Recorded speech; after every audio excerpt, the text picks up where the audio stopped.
everyone!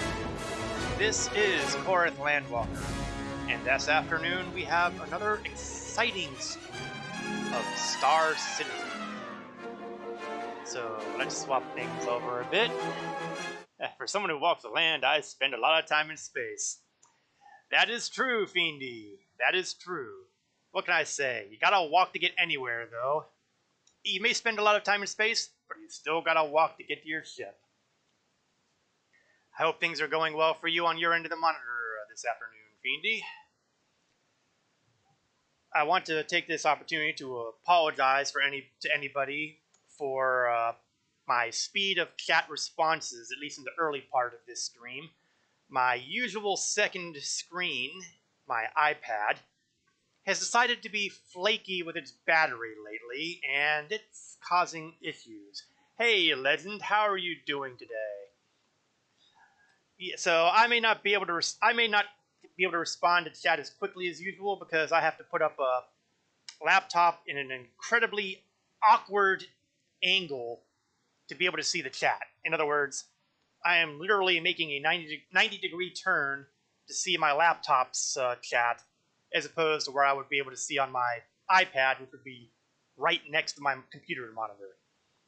So hopefully I will be able to recuperate enough battery power to swap back to the pad at some point in the stream. Knock on wood. Cap, hey, how you doing? You just surrendered security and got arrested. Well, that was pretty dumb, wasn't it?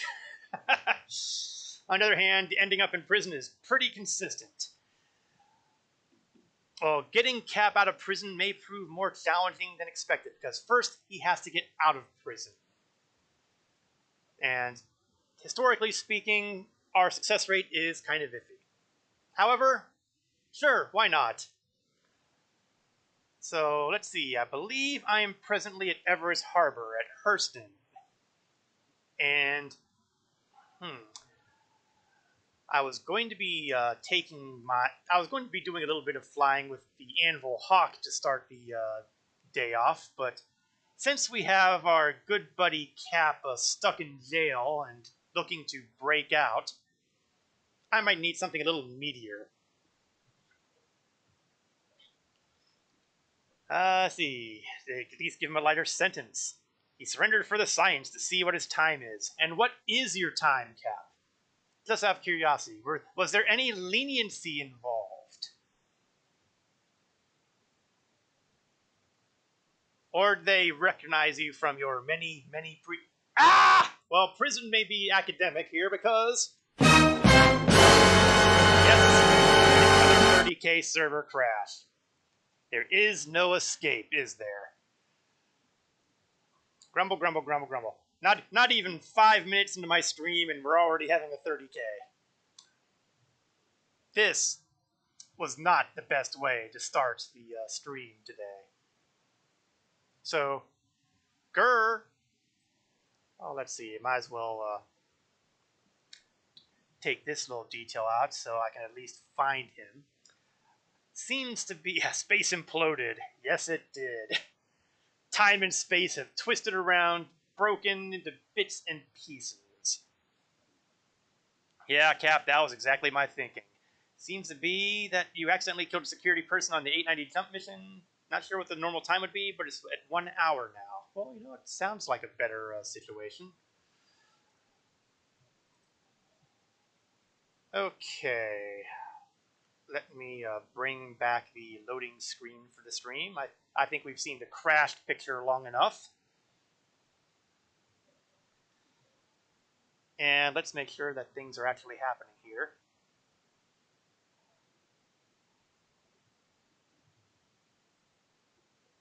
Well, that could be a bad sign.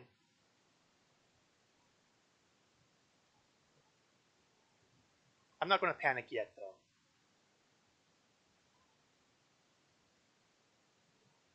But it's possible that I 30K'd so hard that I'm going to have to restart the client, which would really be a lousy day to start. Ah, there we go. Stuff is happening. I am reassured. You can get Legend to pull you out. Don't want to mess with my streaming plans. You think I have a plan?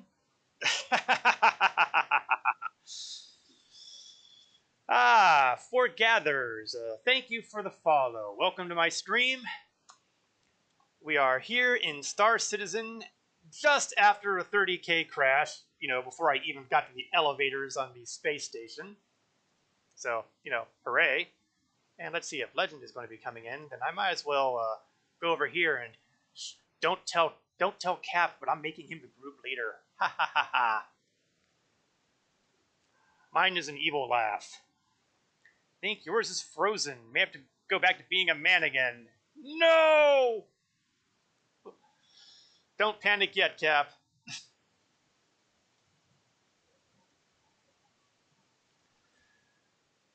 But then we will have to revert back to the original plan of action in that particular case.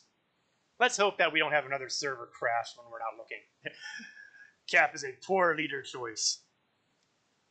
Well, certainly if you can't get loaded back into the game, that would seem to be an accurate statement. This is the 3.14 patch, and, well, let's just say there are a lot of troublesome bugs that are inflicting itself upon the game lately. Let's see, Legend is... I gotta move to the PC. Be right back. Legend is our leader. We all must pledge piety to him. No, not piety. Fealty. We have to use the proper terminology here. Piety is really the wrong word. Especially with this crew. That's it. Thank you. I like to think I'm pretty well read sometimes, and I like to show off the vocabulary. I'm a horrible person that way. In any event, some of the bugs have been pretty horrible. Some people have been unable to claim their starships after they've been destroyed, or left at another station, or what have you. You can swear piety, but that'd be unusual. It'd be weird. It'd be pretty weird. Can't argue that logic there. Okay, well, while we're waiting for Cap to possibly... Well, actually, before I even do anything on there, let's take a look at the ship that I plan to show off a little bit. Here we go. It will be the Anvil Hawk, which is a ship that I picked up literally a couple days before 3.14 landed. So I wanted to spend my cash quickly, just in case something wonky happened. Swear pie Edie. Well, it is the pie patch, as you may have seen from the title of the stream today, so... Yes, we're all about pie. Do not believe in the heathen cake. Pie is the way to go. Now, for the quantum drive, I'm going to stick with the standard quantum drive right now because I don't plan to go very far. I just plan to stay more or less local. That may change as we go along. Weapon systems... We have 2 size 1 shields, which is actually pretty decent, honestly. And I'm going to swap those out, even though I'm not entirely sure they're going to do anything, thanks to changes made to the shield, pretty much all the component systems, actually, because one of the problems here is that they've normalized everything so that there isn't a whole lot of variation as far as what's a better shield, what's a better type of repeater, etc., etc. The only thing that really seems to have come through this unscathed would be the quantum drives. You solemnly swear to eat the pie, the whole pie, and nothing but the pie. I do. And welcome back, Legend. I see you managed to find your PC, and you've missed some of the crazy that we've already been engaged in. But that's okay, because I'm sure more crazy is on the way. Weapon systems. Okay, here's where I'm probably going to start yanking things out, because... I'm pretty sure that I'm not going to go with some of these. Distortion cannons. Okay, I might stick with the distortion cannons. And M4A cannons. Okay, the key here is that these are all energy weapons. Light strike 2s on the size 2s and sucker punches on the size 1s. I'm guessing that's your usual loadout. I don't actually have any light strikers. Unless you're talking missiles. No, we don't have missiles. That was crazy talk. But it looks like I've got pretty much the default scenario here with cannons, and we'll see how it flies with the defaults. I mean, what's the worst that can happen? What's the worst that can happen? That was good. Let's see. Legend needs to try the P-72 Merlin to clear out the fighters on the 890 mission. Boy, that's a gutsy ship to use, Cap. M4As if I don't have the light strikes. Well, conveniently, the M4As are defaults right now. How long that lasts? Who knows? So we're going to go ahead and give these guys a try and see how well it works out. Now that we've taken a quick look at the Hawk's vital stats, let's pull it on out and take a look at the ship itself. Now, one of the other crazy bugs that's been going on a lot lately here is constant... I kind of hesitate to call them patches, but they've been doing little mini character resets. And what it doesn't seem to affect your character appearance, although you have to go to the character appearance screen regularly. It doesn't seem to affect your equipment, your ships, or their loadouts. But it does hammer your bounty hunting certificates. And, well, to put it kindly, that sucks. Because the bounty hunting certificates are what allow you to do your thing. Do I have any ice picks? No, I don't. I did pick up some rippers from Grim Hex, but God only knows if I actually still have them. Because with all these crazy things going on with the mini resets and all that, I do still have my rippers. I still have like 4 rippers available. I've yet to go to New Babbage, so I've yet to pick up ice picks, because I didn't expect to be breaking anybody out of jail this quickly.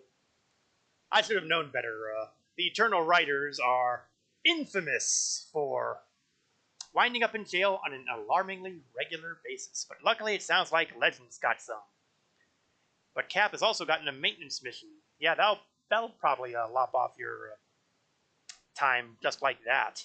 You won't even need the breakout at that point. So here is the Hawk. Designed by Anvil Aerospace. It's definitely kind of geared for light bounty hunting work. And when I say light bounty hunting, I'm talking about go capture somebody and stick him in the prisoner pad. Or, as Legend likes to call it, the butt seat. As you can see, it's very, very dark in here. And it actually counts as a bed for logout purposes. And let's see, the Hawk is a weird-looking ship, but I like it. Well, wait till you see it when we've taken off, because I do believe we have some adjustments happening. Let me get out of the ship so people aren't staring at a black screen as I'm reading my chat. Hawk is a vicious little ship in this patch. Well, I hope to find that out. And yes, we speak of the butt coffin. What just happened? Did I accidentally log out? I accidentally logged out. Well, that was stupid. Luckily, it hasn't gone so quickly as to prevent me from logging back into the same server. Stupid buttons. I was trying to get out and I hit the logout button. Grrr. That'll teach me to show off the coffin. Wah, wah, wah. I need to get that sound made available on my OBS here. I feel like I'd probably never stop using it.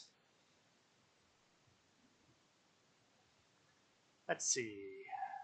Battery power on the pad seems to be going up again, which is a promising sign, so why don't I go crazy and get my Twitch up on that so I can actually see the chat without craning my neck every 5 seconds.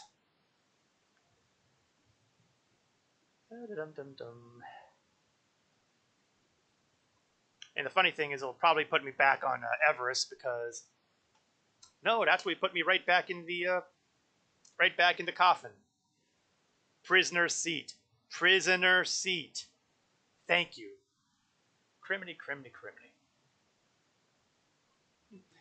Yes, I do need the sad trombone and the dramatic sting.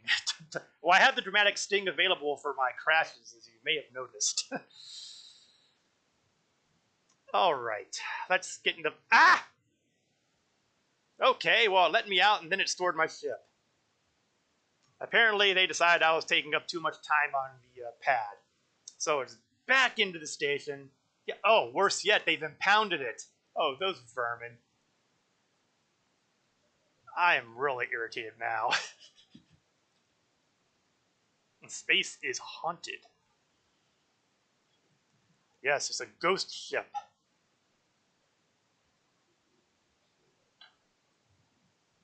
Those vermin impounding my ship. I am offended. Then again, it is not the first time that I've found the folks at Hurston Security and the ATC here to be, shall we say, overzealous. I have a long-standing grudge against these guys that if the Armistice Zone ever goes away, it will be a dark day for Hurston Security. Just saying.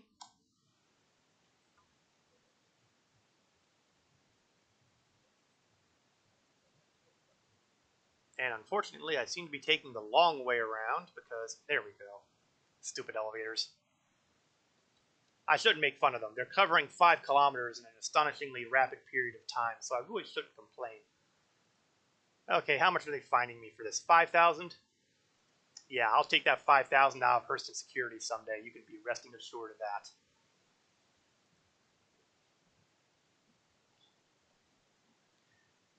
We will get to my ship to take off sooner or later. It will happen.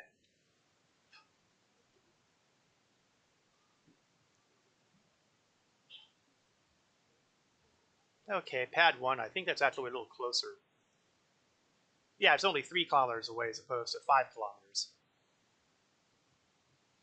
And that's why I always have to tell myself, whenever it feels like the elevator is taking a long time, I just have to remind myself, hey, it's traveling kilometers in an astoundingly short period of time. Find me an elevator in life that's that quick. You won't. You won't find it. So here we are, 200 meters away, 74 meters away, and it should be opening anytime now. All right. The butt coffin, as legend likes to call it, is generally where you would put your captured bounties. So you'd lock them in, and then you'd take them to prison or whatever. At least that's the theory. Someday that'll happen.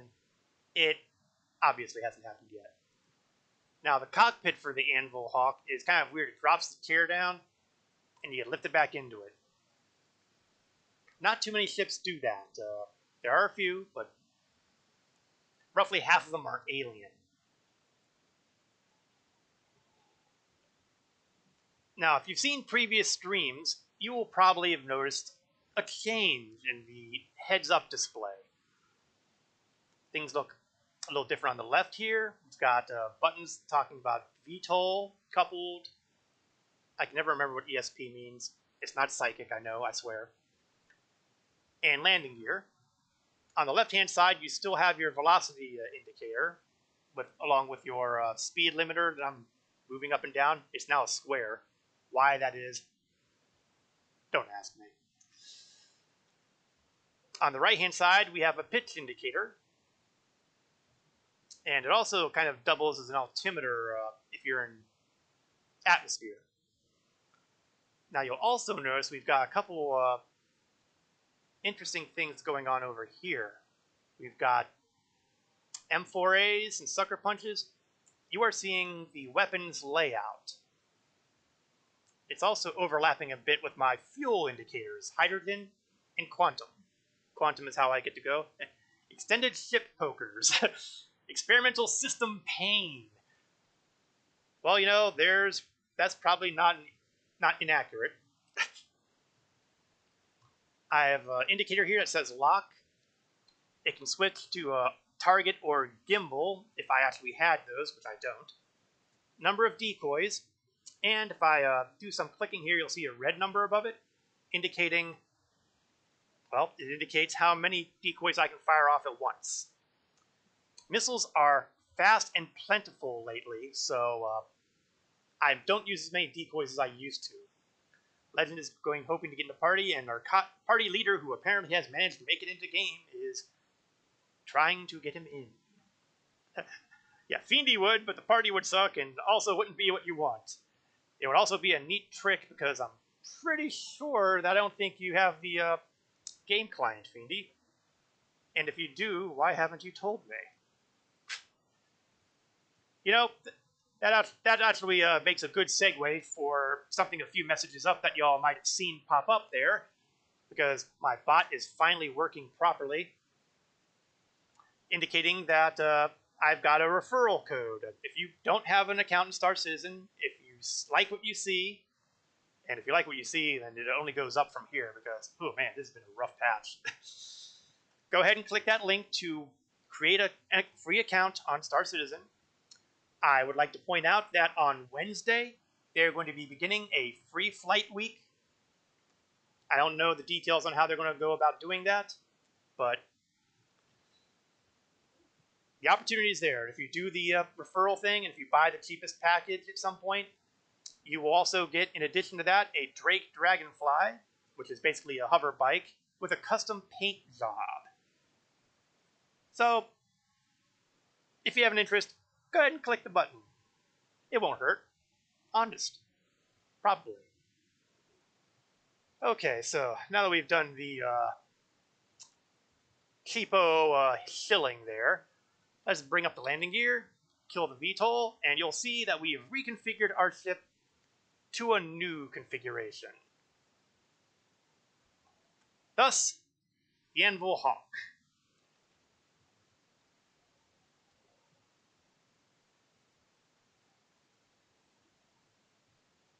It's an interesting design. I'm on it, but then again, I'm a bigger fan of the Arrow as far as my light fighters go. But I spent the in-game credits to buy this ship, and by God, I'm going to make use of it. I locked S-foils into attack position. Hey, let's not get Disney after me. Let's see. Let me do a quick adjustment to my party stuff here. Change the coloration so it stands out a little bit easier for me. And let's do some demonstration as to what we can do with the Hawk. Now, my recent bit of work, let's see, do I have, yes, we'll go cheap to start out with. Hurston Dynamics mission, which will allow me to grant myself more Hurston missions in the future. Arrow is broken at the moment. Hopefully you're not talking bad broken, because I was doing pretty well with the Arrow a few days ago. I was loading up the attritions and... Oh, you're talking about the turret issue. It's not... It's only kind of broken. I mean, like I said, I was doing very high-risk targets with the 2 size 1s and 2 size 2s. I didn't even yank out the gimbals at that point. And I was taking out the VHRTs, which are the very high-risk targets. Then again, I fly arrows a lot. Okay, we picked up the bounty. Let's go find him. Oh, no, that's Legend. He's not the bounty. If I kill him, I won't get any money. I'll just get crime stat. Tempting. Yeah, I love it. Of course, that it would be a pain to see the chat screen. And naturally, we're all talking more than ever on here. Well, before you celebrate that fact too much, Cap, my iPad battery power has gotten high enough that I've been able to swap it back to my pad, and I can see the chat as it happens without any issue. So, hopefully, it will stay that way. The battery power numbers will be going up rather than down. Foiled again! Drat! Yes, this is an evil laugh. Ha ha ha ha ha. So, let me take a moment to talk about capacitors. I feel it's proper that I speak of capacitors a bit, because they're a very major part of the way the gameplay is right now. You'll notice that on my left-hand side, I've pulled up my power menu. That's kind of an important detail to it. Before I go too much further, let me make sure my guns are set the way I want them to. Yes, they are. Yeah, we'll turn that on too. Why not?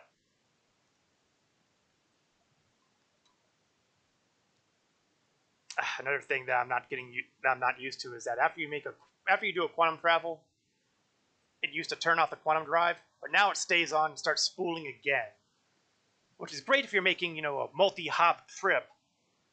But I'm the pain getting used to. Plus, sometimes it feels like it's turning itself back on again after you turn it off.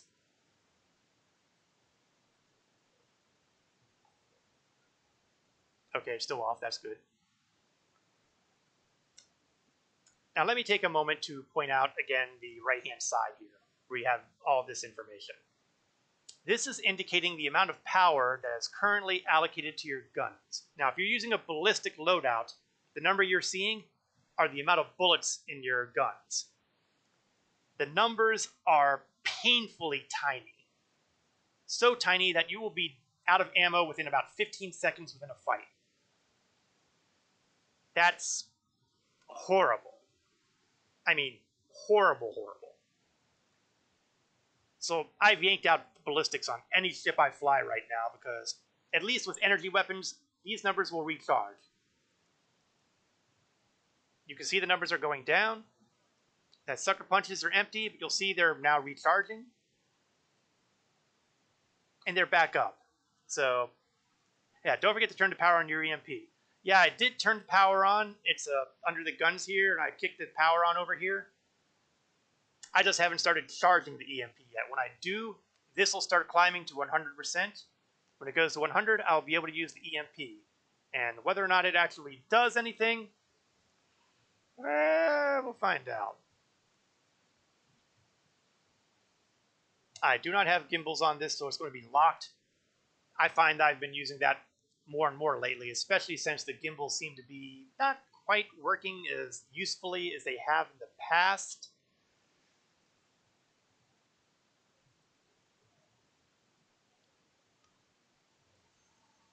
Actually, I want to decouple as well, because light fighters seem to do really much better when I don't have anything coupled.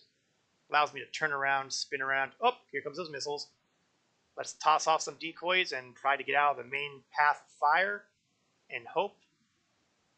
Yes. Go take out those decoys.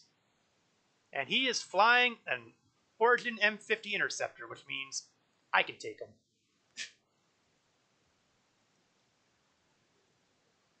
Oh, no, no, no, no. We're not going to let you get away that easily.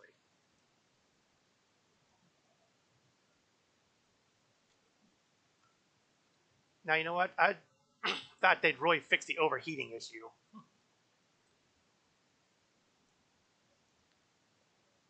Okay, no more Mr. Nice Guy. I am now charging my EMP.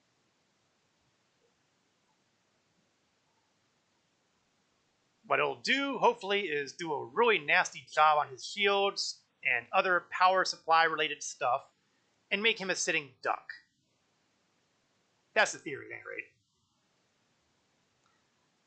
Well, he seems to have weathered it pretty good, which is annoying. I expect better out of my EMPs. Then again, I'm in a light fighter. What can you expect, really?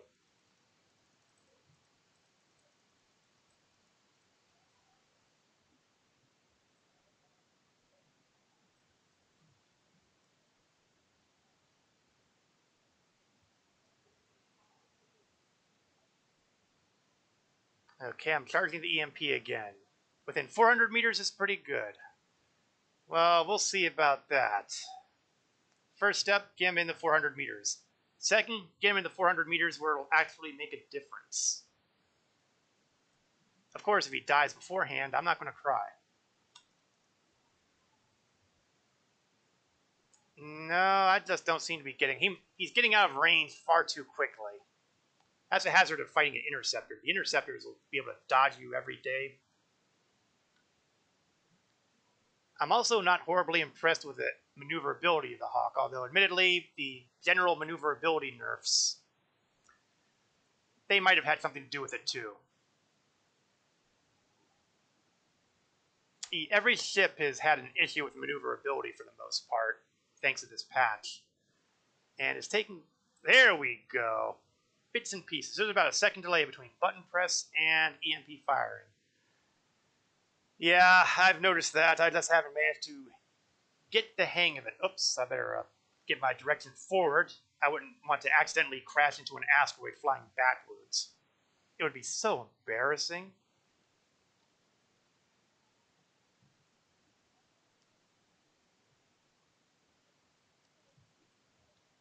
Alright, let's see what we have on our list of bounties now.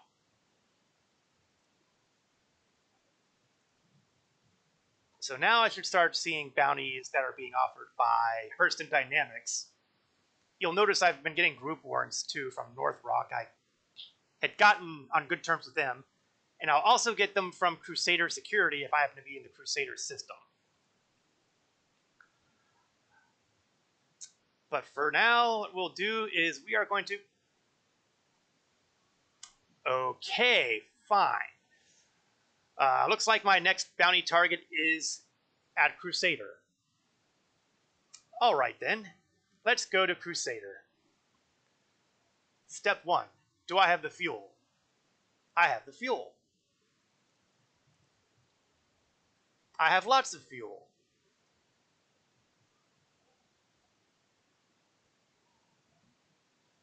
So let's bring up the quantum drive.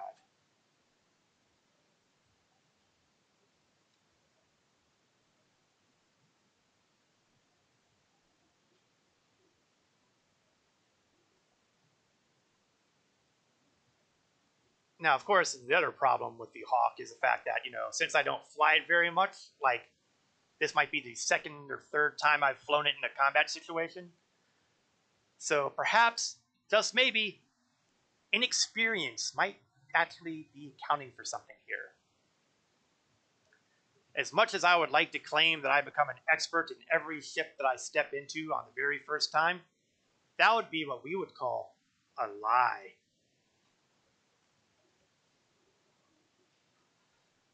So, you practice, you become less imperfect. A strategy that was drilled into me all the way back in the days of the arcade games. Way, way back in the 80s. There is no such thing as practice making perfect. It was practice makes less imperfect, because you could never win those games. You could rack up huge scores, but you could never actually win. That's a tail of the looking glass, looking way back. That figures. I was hoping that Orison would be brightened up a bit because, I'd probably want to eventually swap ships out. And it's always nice to visit the new landing zone of Orison. And I was hoping that if I did so, it would at least be daylight. But from the sounds of it, nah. Now that said, the guy in the chat in the game is saying it's 9 a.m. universe time and Orison is dark. I hate to break it to him, but it's highly unlikely that every planet in the system is going to be morning at 9 a.m. at the landing zones at the same time. That's not the way planetary rotation works.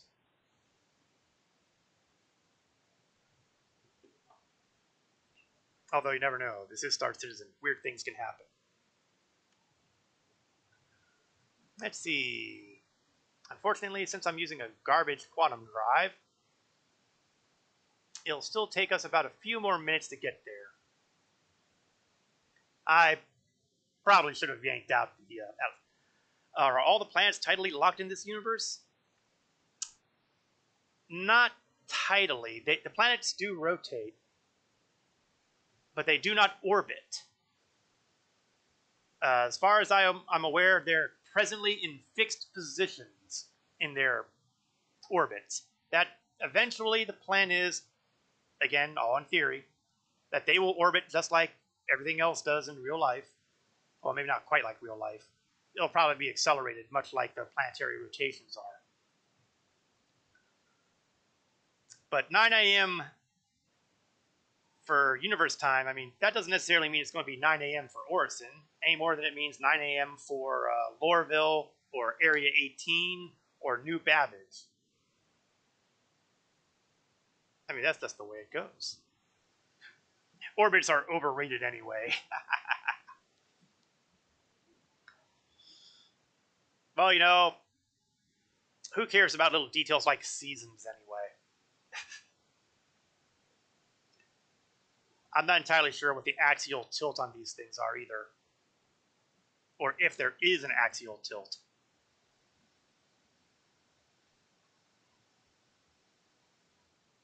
We are 3 million kilometers away from the gas giant of Crusader.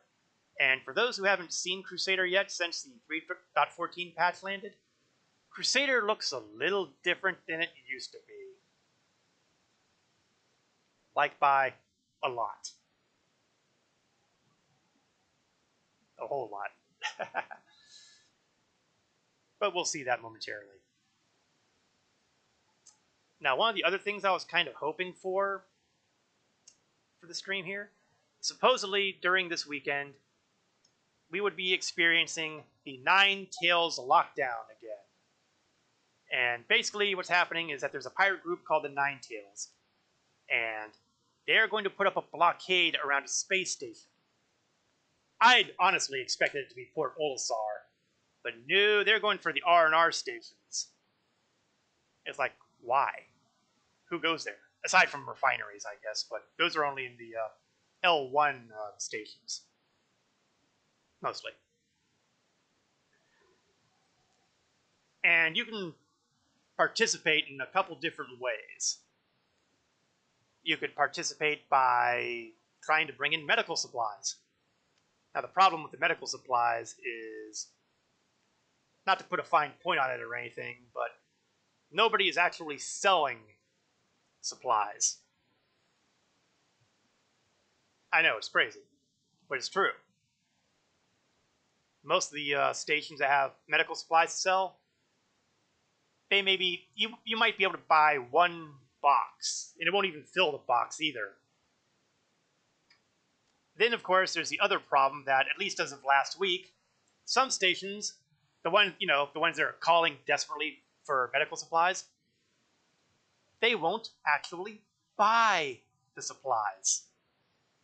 So you go through the effort of getting that, not even a box worth of medical supplies, break the blockade, and basically the blockade is basically interdicting the quantum travel ability, so you have to go there manually and deliver to their admin area, to their trade terminals, and you get rewarded for it, theoretically. I brought fictional medical supplies. Well, you know, it might as well have been for us when we were doing it last week. Went to the trade terminal. They weren't buying supplies. I was annoyed. But that's not the only thing that can be done, because you can also participate in hunting down the Nine Tails that are causing this interdiction zone. Take out their fleet. And so you got a PvE component here. But you also have a PvP component, because if you have crime stat, you can decide that you don't want to work for the good guys, you want to work for the Nine Tails. So you can go after the players who are bringing in the medical supplies or are trying to defend against the ones that are attacking the fleet. You can defend the fleet. So you've got both sides of the equation here. You could be a good guy, or you could be the bad guy during the lockdown. So that's a pretty cool bit of event work there, and I wish it was a little bit better, because there are some bugs that have happened that don't actually end the lockdown properly. I mean, the interdiction zone goes away, but the mission itself doesn't complete, which means you don't get paid. And not getting paid is not something that's going to encourage people to come work for you further. That's the kind of thing to make them think, you know what, I'm going to join the Nine Tails. At least they'll give me money. Or so I presume. I haven't had the opportunity yet to indulge in the crime side of things. But I'm not going to rule out the possibility in the future. Depending on my mood, it might even happen today. No promises either way. Alright, Rollins Rigby. Rollins Rigby was a bad person. Or at least he managed to get somebody at the Bounty Hunters Guild irritated at him. So there's a price on his head. It's time. Oops. And there he is. A lot closer than I thought he was. Let's start charging that EMP because he is flying an Avenger Warden. In other words, he's flying a heavy fighter, and I am flying a light fighter. This is not a battle that you would expect would end well. You may be right. I could do it in an arrow, but I have yet to try it in a Hawk.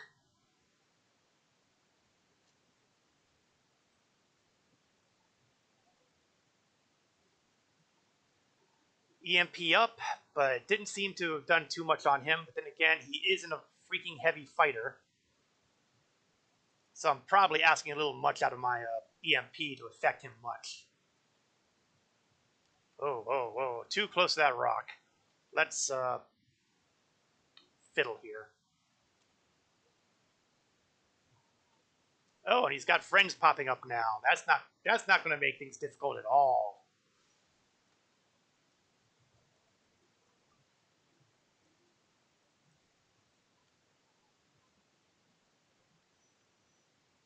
Oh, more missiles. Better toss off more decoys. Well, the good news is I think I've managed to do some damage to him because I don't see his shields up anymore. Let's see if I can shut him down completely. I guess one of the things I should probably mention is one of my weapons are Distortion Weapons. And Distortion Weapons are supposed to do a pretty good job on shields and power supplies as well. I'm hoping that is going to stay the case.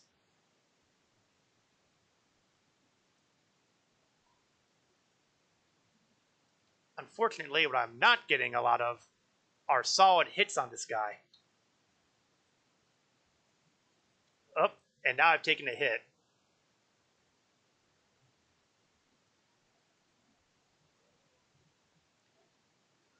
I'm definitely not doing as well here in the...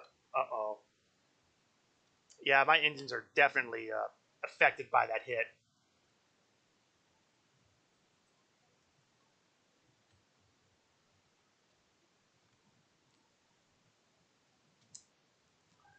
This is the sort of thing that makes me think I may have made a poor decision in not tagging a spaceport around here soon.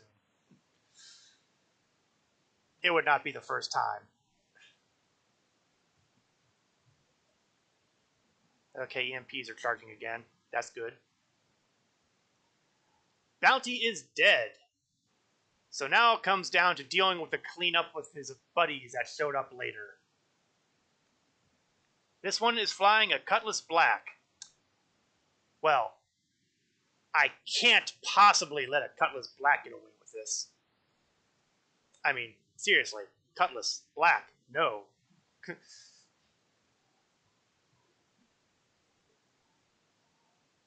I mean, that's just unacceptable to me.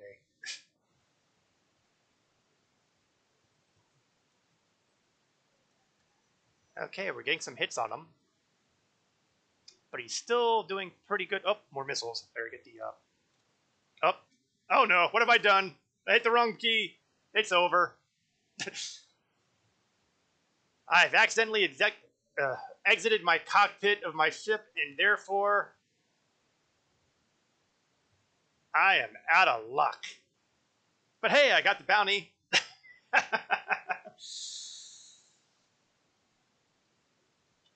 Hi, everybody. And oh, what's that? Is that my ship up there? Something looks like it's over there. I'm looking at this.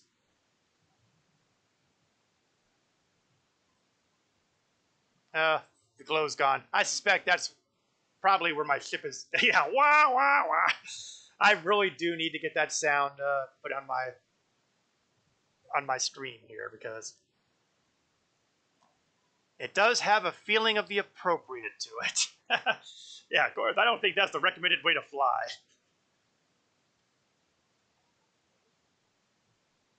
Okay, well, you know, in horrible moments like this, there's only one thing to do. Let's see. Personal inventory. No, not personal inventory. Get out of that. Actions. Item actions. Unequip helmet.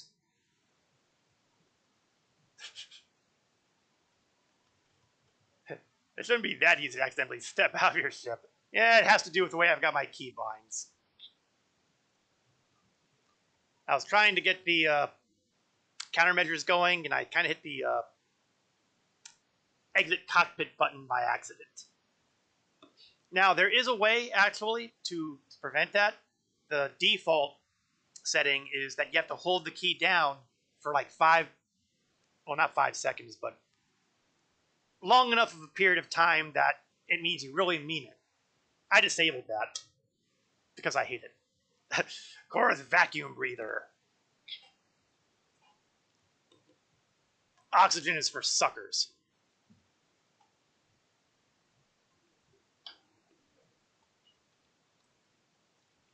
On the bright side, I'm back here at Everest Harbor. There we go.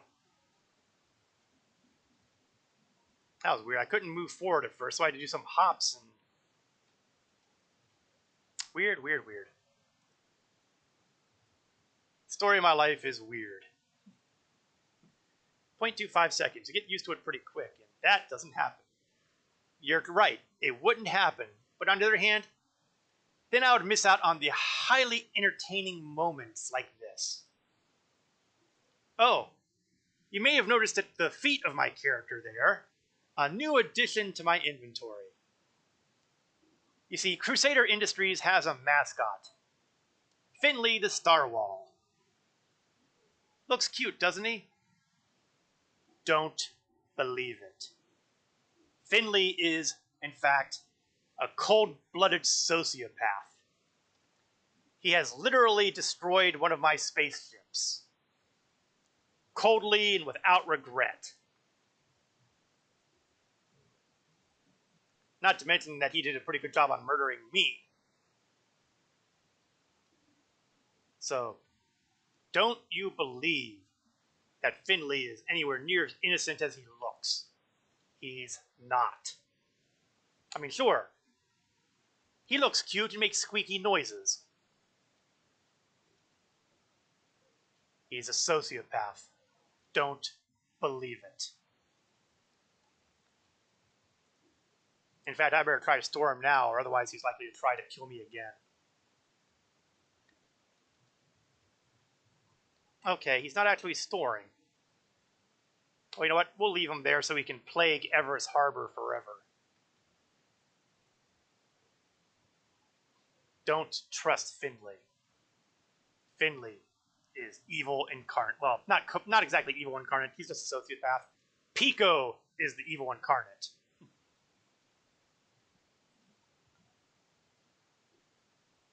Alright, so here we are.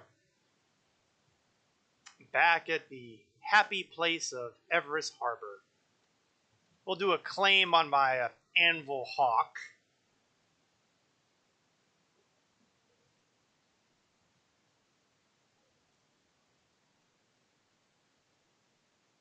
Storm for safekeeping drops on the floor. Well, it's safe for me. It certainly made me feel safe. So, I have some more available contracts now. And hopefully I should see... Oh, and it's another one for yellow. Well, fine. I really shouldn't do that, but I'm going to. But we're going to take a different ship over there, because for starters, I've got the Hawk that's still on its claim time. Secondly, it's over by Yella, and Yella's a little ways away. Again. So I'm going to take a faster ship. And when I want to take a faster ship, there is only one choice in my opinion. The Mercury Star Runner.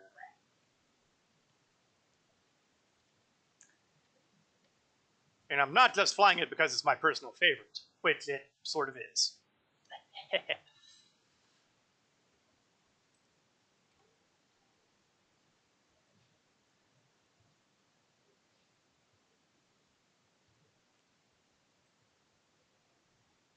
It'll get me there a lot faster than 10 minutes, that's for certain.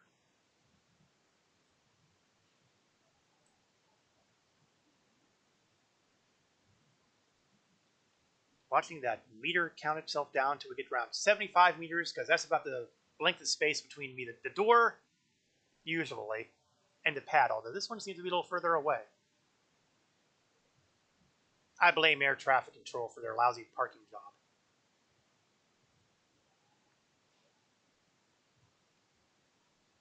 And now that I'm here, I don't have to worry, I don't have to fear Finley getting on board and doing something horrible.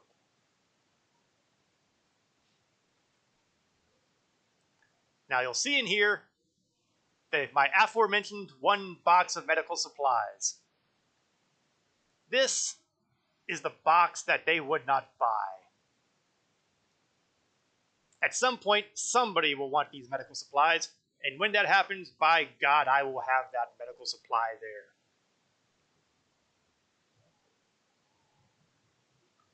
Open sesame.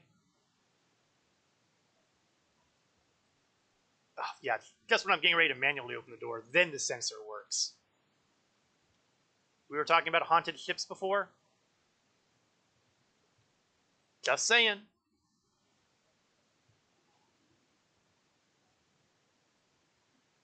Now, just for giggles, the devs have claimed that the weapon lockers on ships should be fully functional now. So with that in mind, I'm going to make you... Well, actually, I can't make use of it right away because I'm in an armistice zone, so I can't pull a gun out. So, momentarily, we will be testing that. Oh, for pity's sake, did it reset my... Huh. Okay, so it's not global. My engines are off. You can tell they're off because, for starters, you don't hear the engine sound. And the other part is you see the fuel is all in red. When I power on the engines,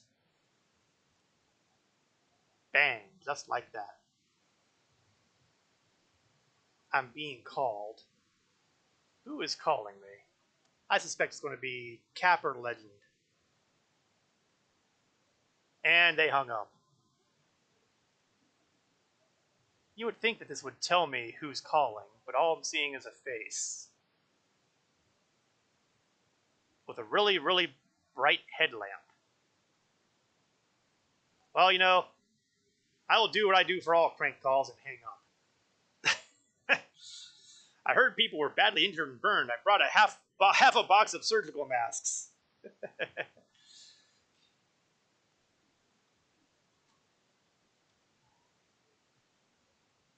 All right, step one.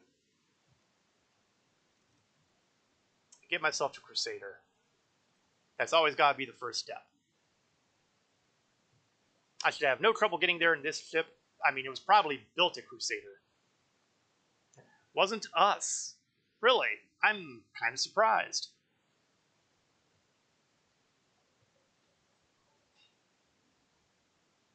Maybe well, no, I didn't get a call out for targeting either, though. Now, I'm going to do something really daring and get out of my pilot seat here, because there was a bug for a while where if you would walk around in Quantum, something horrible would happen, and it would be like your ammunition would spawn below you. You would walk around, and it would damage the ship and eventually blow it up. That's exactly what a crank caller would say. Well, you know, Fiendy, you do bring up a good point. Don't know if I can trust those crank callers.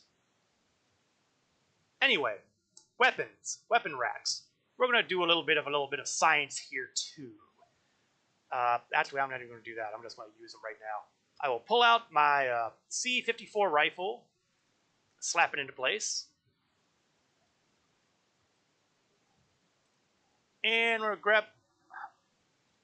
I'm getting called again. Yeah, it sounds like... Now I'm definitely thinking it's those crank callers. And I've confirmed that it's Cap because I hit the F11 key by accident. So I know you're the one crank calling me. You thought you could hide.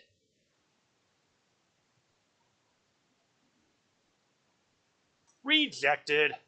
I'm a horrible human being. We don't need that anymore.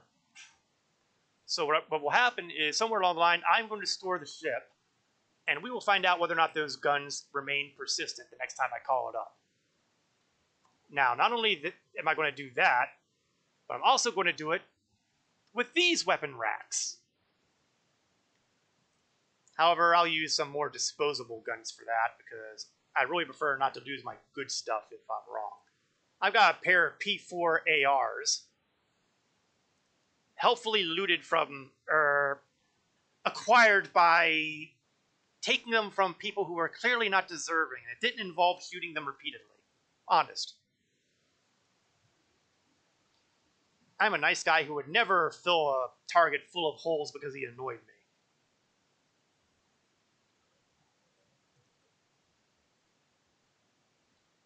Well, it says they're equipped. Let's prove it. Yep, there we go. So we're going to put this one on here. And put this one... No, I don't want that one. I want this one. Oh, apparently I'm going to have a little bit of trouble getting to the spot I want to put it on. Oh, and we have arrived. Let's sit back down.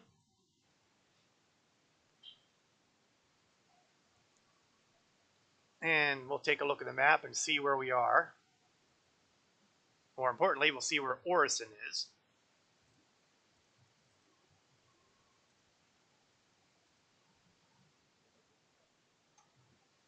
We'll go see if we can swap ships at Orison, but I'm kind of hoping that it's actually got some daylight over there, although I kind of suspect the case will be no.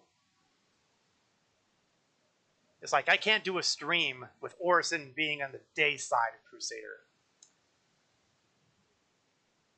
Honestly, it's annoying. But not nearly as annoying as trying to quantum travel around Crusader, because on the other hand, we do seem to be actually doing something this time. I've had incredible frame losses, lag, what have you, doing this in the past. But it seems to actually be doing something correctly. I'm kind of surprised.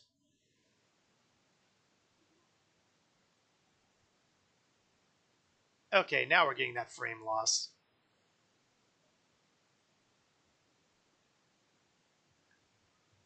So, you know, performance issues. Still a little bit of a problem.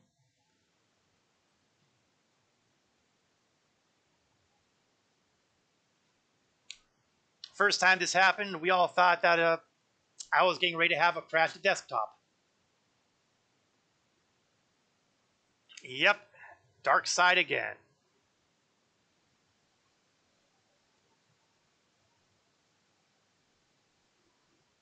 Disappointing.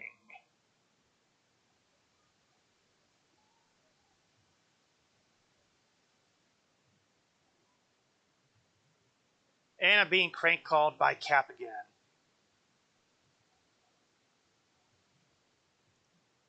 Yep.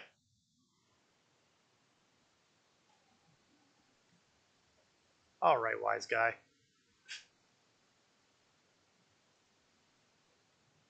Stop crank calling me, you crank. Don't think I can't see you. Get off my lawn! There, you think that helped? Oh, I've got the quantum drive kicking again.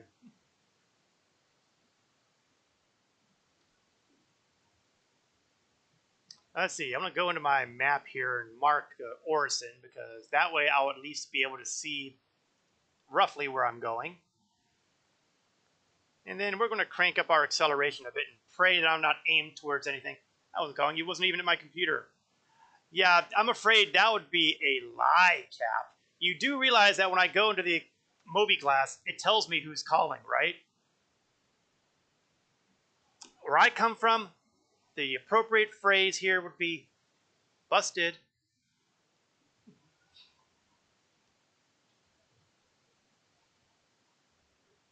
So we are dropping like a rock through the atmosphere of Crusader, which we can't see at all, practically. Well, we can barely see if I look through the sides, so that's about it. And moving at 350 meters a second and dropping, because it's getting lower. I know it, but I wasn't here. I was literally down getting a beer. Sure you were, Cap. Sure you were.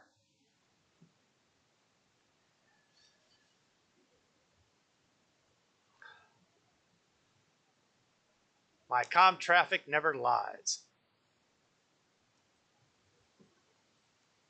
Okay, I'm going through a cloud now because you can see some moisture appearing on the windshield.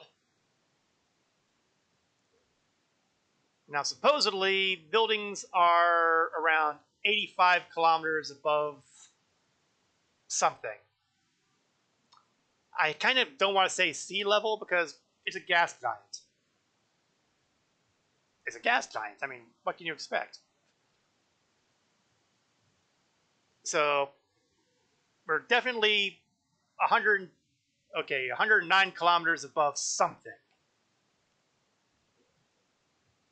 Maybe it's the point of no return. Kind of like a singularity. Now you can see the outlines of the structures of, oops, looks like we've gotten some daylight happening here, or some kind of lighting happening. So we can see the structures of Orison.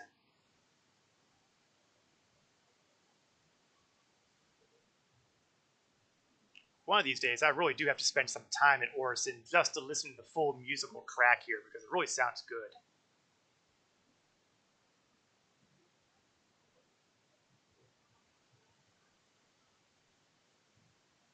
Okay, I think what I want to do is start slowing myself down a little bit,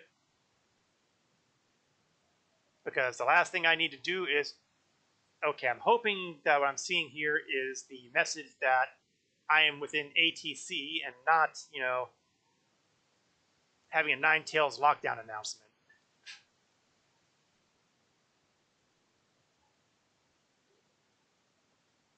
I have a sneaking feeling, though, it's a Nine Tails announcement.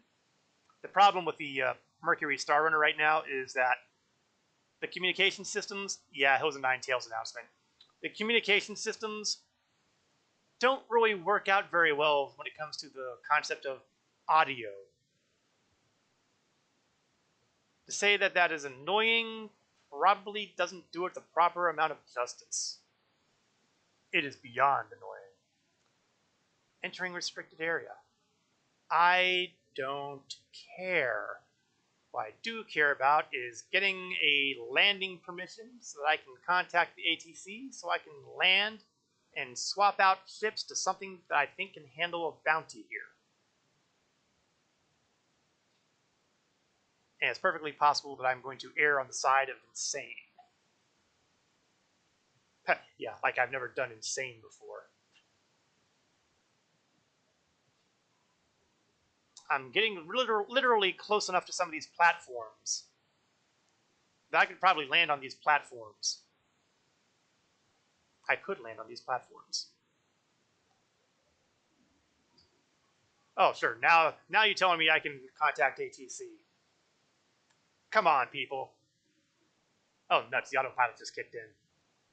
Luckily, being Cloud City, the odds of me being run into a building go way down.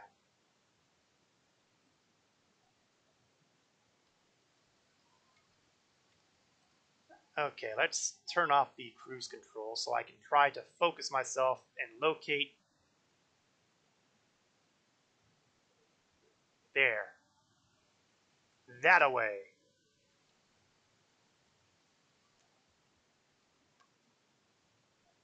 I'll drop the landing gear in advance.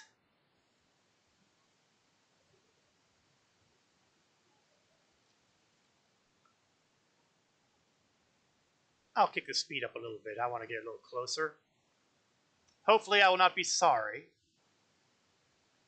because stopping on a dime is not likely with the changes made to the various starships, and this is a fairly good-sized ship. Turn on my headlamps. It looks like I'm going to have to do a U-turn up here, so let's spin around. Turn me right around, baby. And here we are.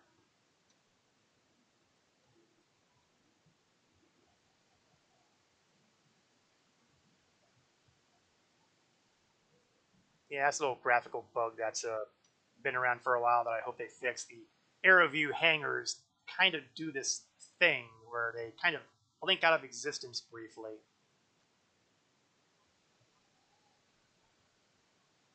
Landing complete.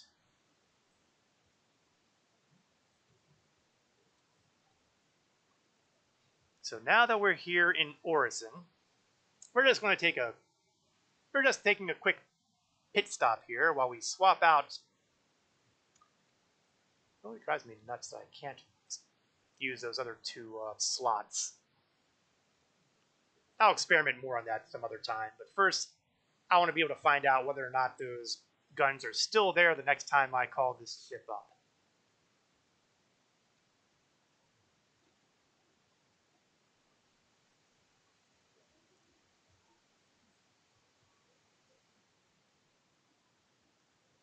Maybe if I'm feeling really crazy. I am feeling really crazy, actually. Since I'm here at Orison, I'm going to see whether or not I can buy medical supplies here. And if I can, I'm going to slap them on the Star Runner. Who knows? I might even be able to get to... Are you ready? 2 boxes. I know, that's crazy talk, isn't it?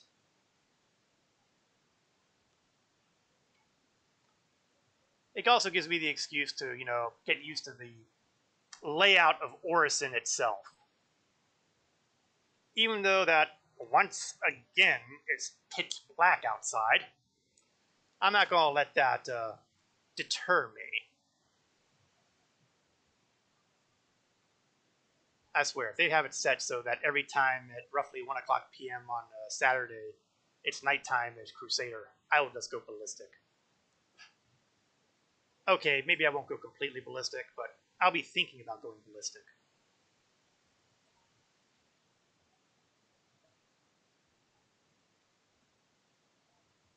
So we're going to run past here. Rental shop over here for those interested. Pay credits, rent Starship.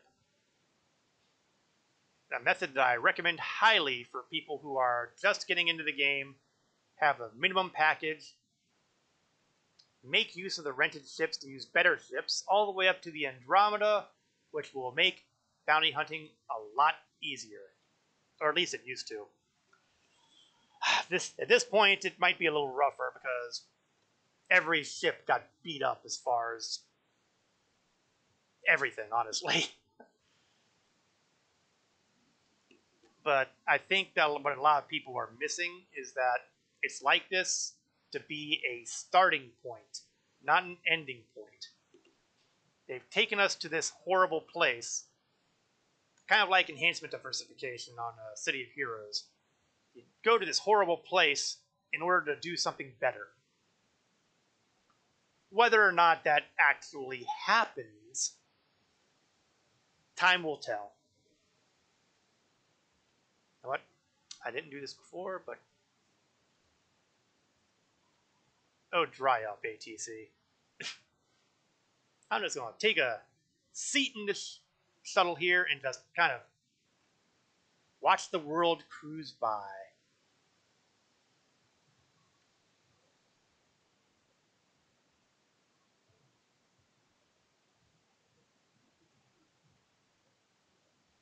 I swear, this really does look a lot better in daylight.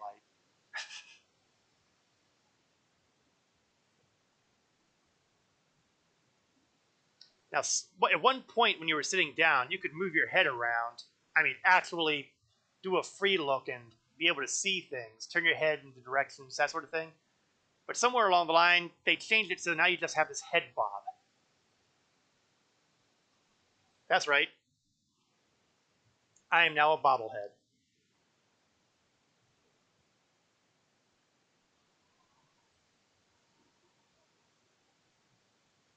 Okay, let's get out of the seats. We're about to reach Cloud View Platform.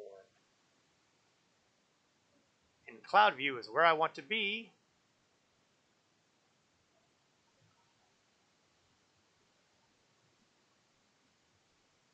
This is my stop. Thank you for asking.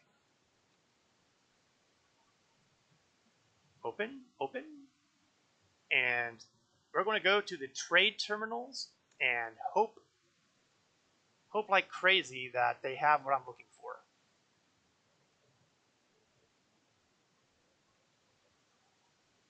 Of course, step one is make sure that I can figure out where I'm going.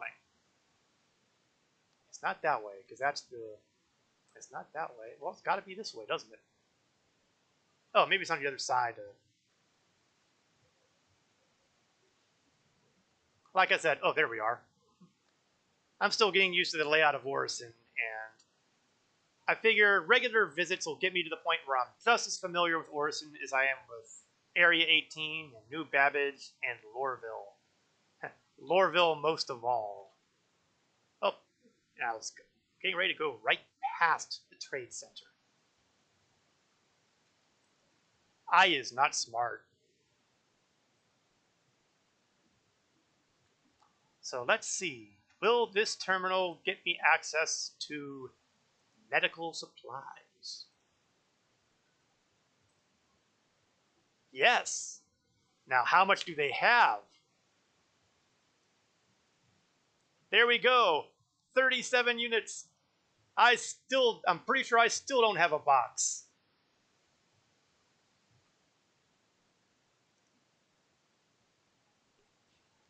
Yes, I still only have one box of medical supplies.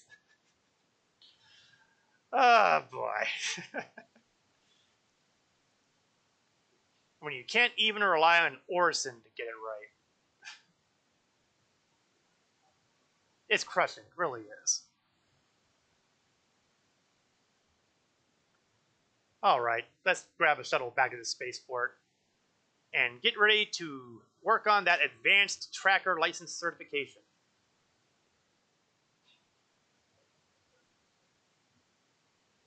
First, though, I need to get to the right shuttle, and I believe it's this one. August Dudlow Spaceport. Ah! It's already there. Run! Run! Run! Made it! With 4 seconds to spare.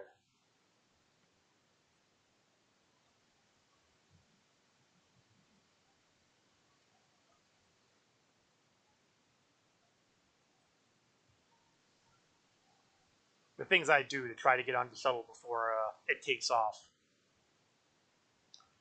Let's see. The target is around Yella. Big shock.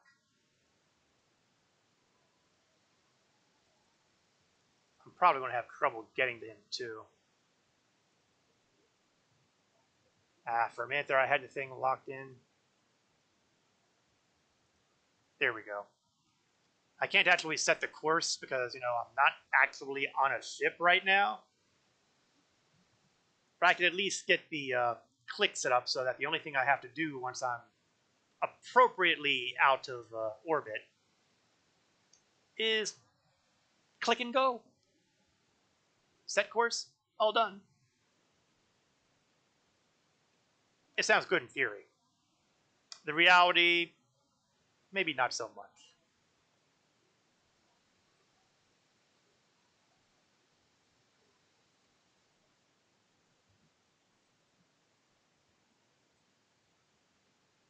I really do like Orison. I especially like the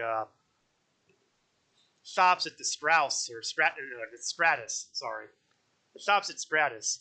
which is the only place I know of, although I suppose in certain parts of the country it wouldn't be so unusual, where it's basically 7-Eleven, where they'll sell plushies, candies, drinks, guns, and ammunition. Yes, which of these do not sound like they fit?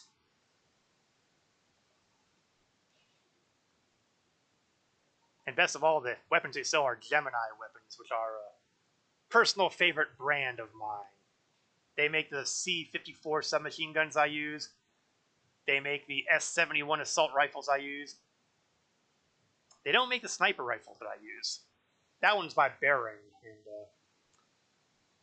I like Bearing a little bit better for that sort of thing.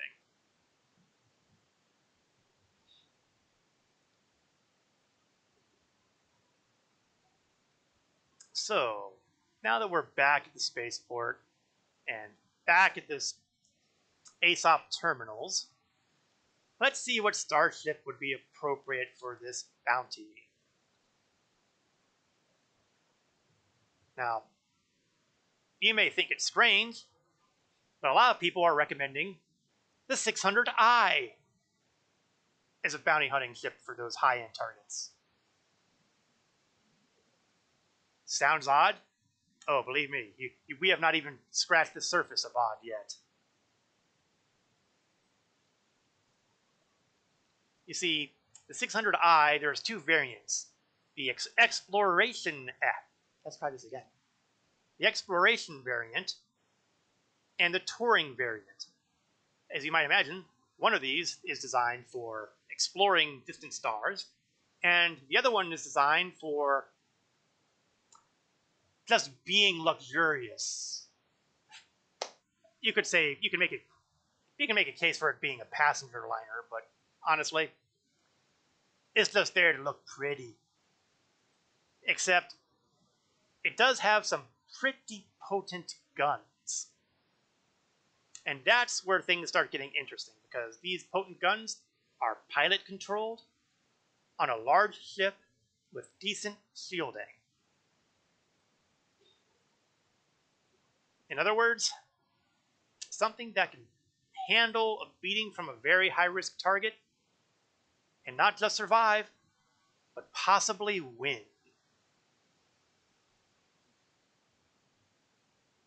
Can it do that? We'll put that to the test. Keeping in mind that this is usually not my first choice in combat vehicles.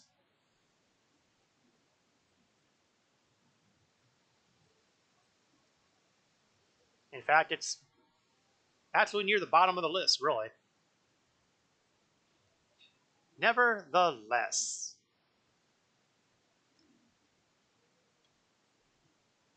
powering on.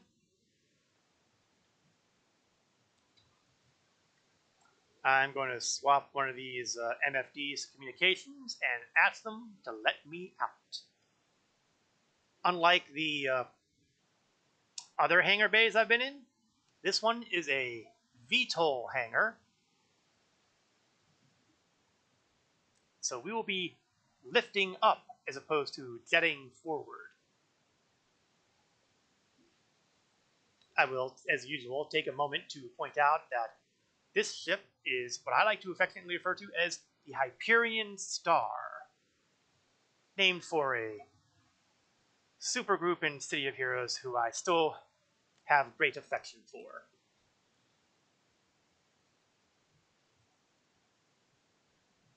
So, it's time to take off. Now, the downside of doing this in Orison is that it will take us a while to get out of the... I hesitate to call it the gravity well because we don't really go fully out of it. We have to go a certain altitude in order for us to activate the quantum drive.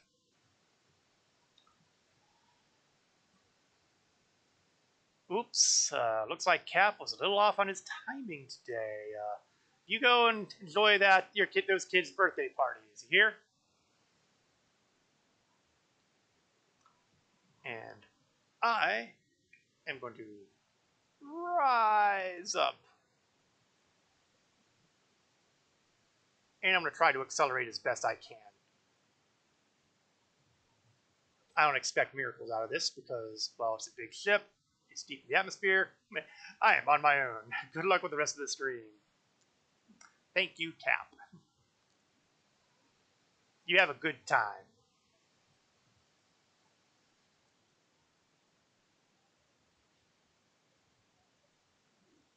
And so far, I just cannot get too much faster than 100 meters a second.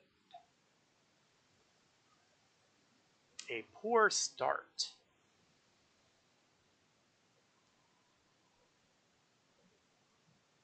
I do have to say that I am a bit disappointed that I was really hoping that we'd have the Ninetales lockdown active during the stream, but I don't think VTOL mode. I don't know if this thing has VTOL mode. I mean, you got the indicator, but honestly, every ship has that indicator now.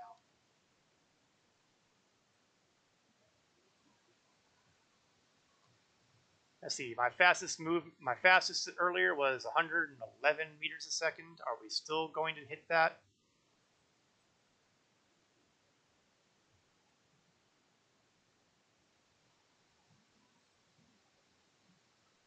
Okay, we hit 112. Can we hit 113? Yeah, yes, we hit 113. I don't think that the VTOL mode is actually doing anything on the 600i, but you know, things may have changed with 3.14. The Pi patch may have done something to that too. No way of knowing.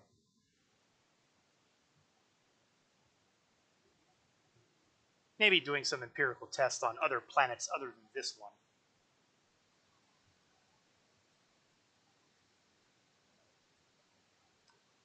I was really hoping that the Ninetales lockdown would be active so we could, you know, demonstrate the stuff going on with that. But I have a sneaking feeling that it's not nearly as active as the devs were hinting it might be. Mildly disappointed. Mildly.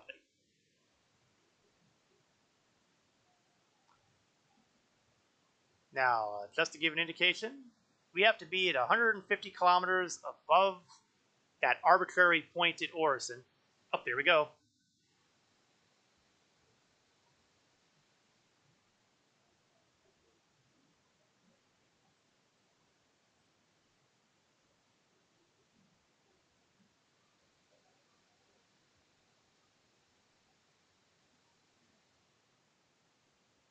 But sadly, that does not necessarily mean the lockdown has actually started anywhere, because when it does, we would see an indicator somewhere on this map about a station being interdicted, and I don't see one.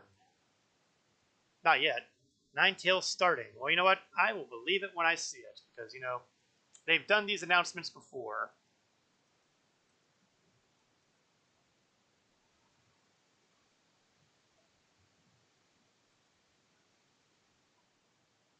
I'm not going to say once bit, twice shy, but we'll do, Cap. We'll have the fun there. Catch you maybe tonight. You take it easy, Cap. No, still nothing interdicted. That's okay, because I'm still waiting to get myself to that magic 150 kilometers. Let's see if I hit a little bit of boost.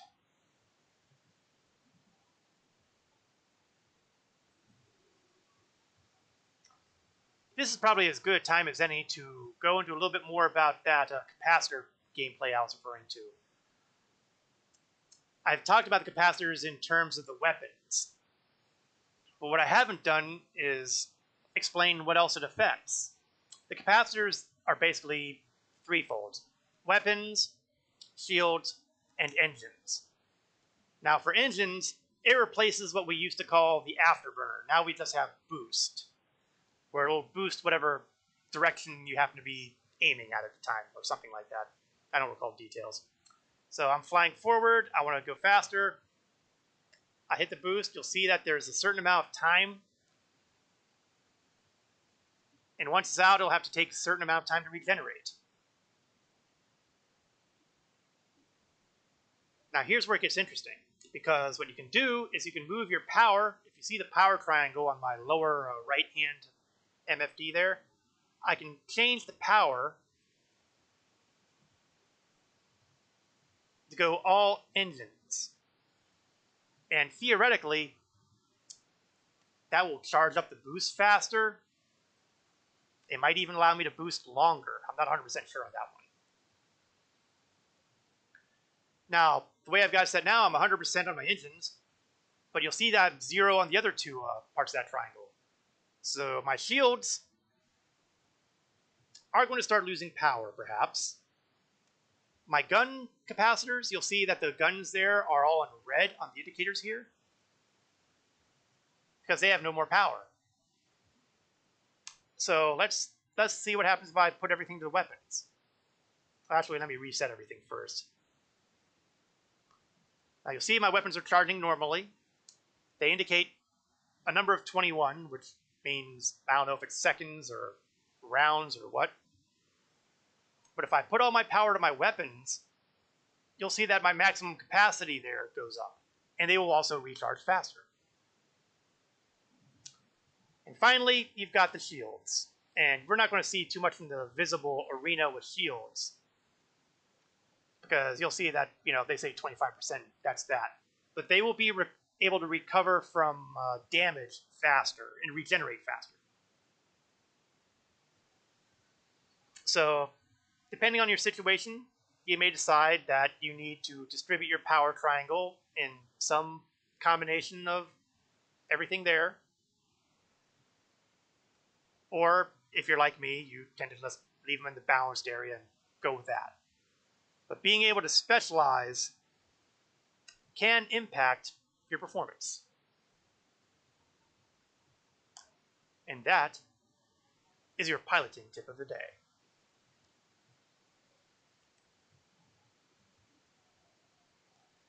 We are at 138, almost at 139 kilometers up, which means we do not have too much further to go.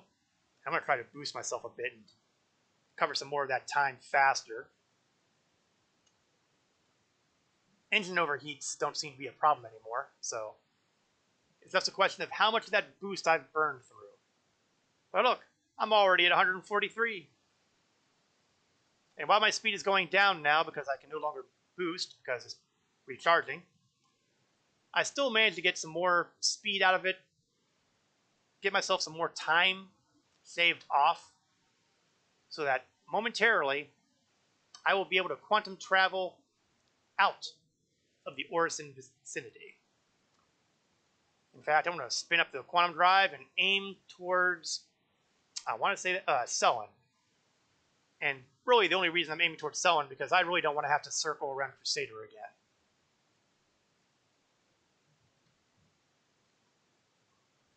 Trying to avoid the lag fest. And now that I'm out here, it's time to go to Yella and deal with my target. And I turned off the quantum drive by accident because I am still not used to the fact that it hasn't turned off. While we're waiting, I still see no stations under interdiction. Just saying.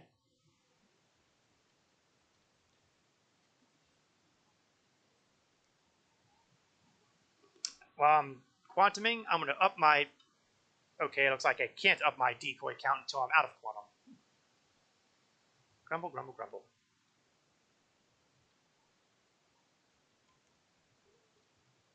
Now I'm remembering to not turn off the quantum drive by accident.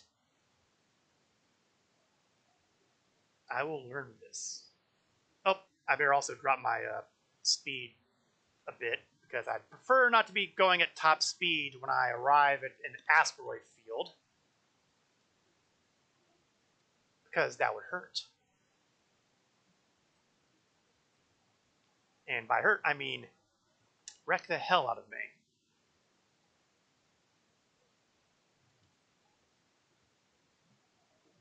And now I've turned off the quantum drive.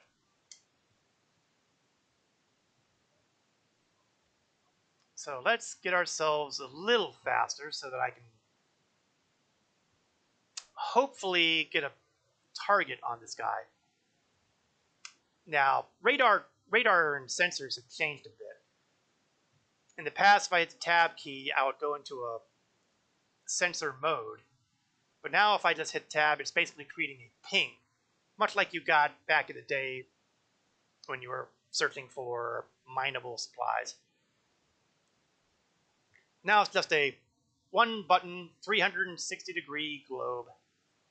What's the first link to our org? Let me pop that out. There it is.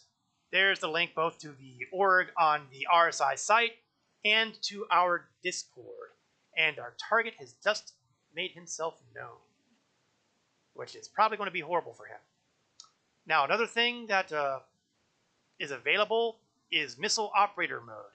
It's a new mode for shooting missiles.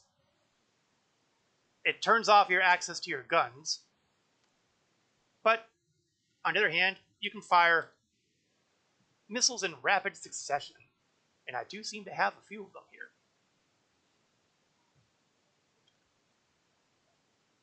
Now, the reason why that's interesting is because it's not just the pilot who can use the missiles. Some of the co-pilot seats in various ships will also have access to the missile operator mode, which means while the pilot is playing with the guns, a co-pilot can be playing with the missiles. In other words, the co-pilot actually may be able to do something in the game for a change. So, things to look forward to. In any event, I'm not going to be kicking off those missiles quite yet because he's still 16 kilometers away, and I'm pretty sure that's out of range for these missiles. Yeah, the range on these missiles is 10 kilometers. Oh. I don't know. I might be willing to open the fire on the 10 kilometers.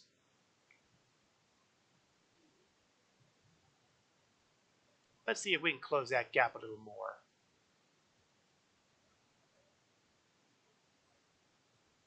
We're almost at 12. 11. Let's drop the speed. It's showtime. Now you'll see what's happening is we're seeing circles appear. Once you get down to this point, you've got a pretty solid lock. Oh yeah, you want to play the missile game with me? Alright, let's play the missile game.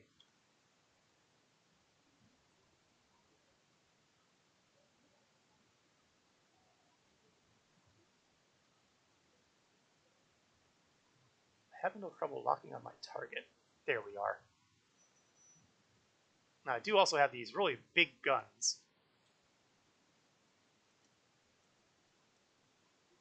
And if I hit with these guns, they will hurt. But the problem is, there we go. Target destroyed. Oops! Higher, higher, higher! Don't crash into the wreckage.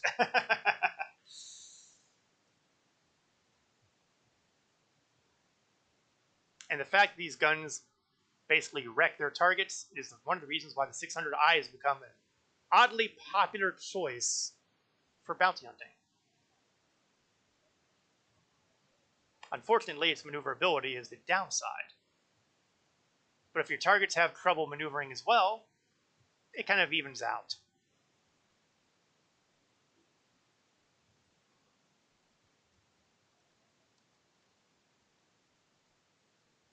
And that Hurricane is certainly being more maneuverable. Annoying.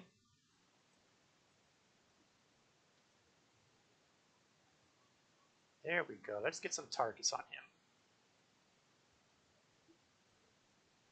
Yeah, those were some nice hits, but unfortunately, he is still kicking.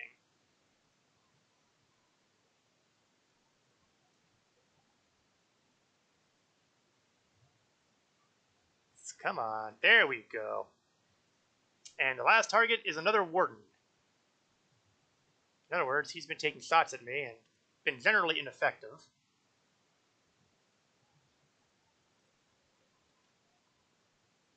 Although he did manage to get my front shield down a bit. And that will open up the VHRT line for me. So now I will be able to go after VHRT targets, including the North Rock guys, who will give over 60,000 UEC, plus theoretically bonuses. I'm not 100% sure that's working right now. I will also be able to attempt to go after some seriously nasty targets, the ERTs, which we're not going to try to bother with because I'm pretty sure that the ERTs would turn me into guano. Let's avoid that, shall we? Instead, we will go ahead and park the ship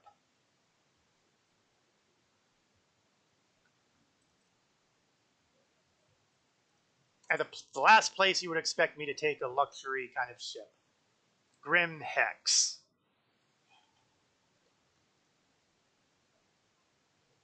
That's right.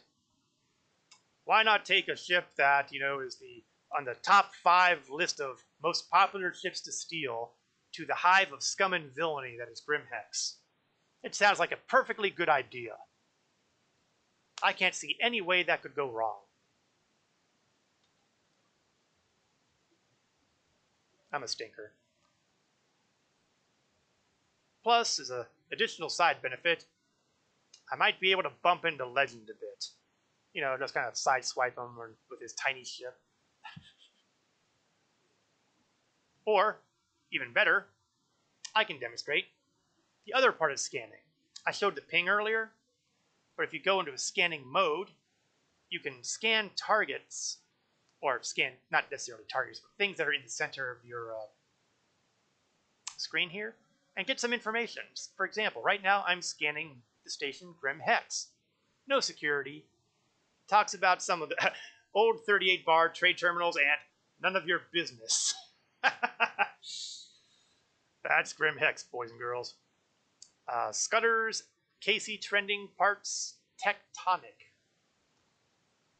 Is a cheap housing exchange, also known as Hex, built into a hollowed-out asteroid to provide affordable living. As mining opportunities dried up, the station declined and slowly transformed into a market for drugs and petty crime.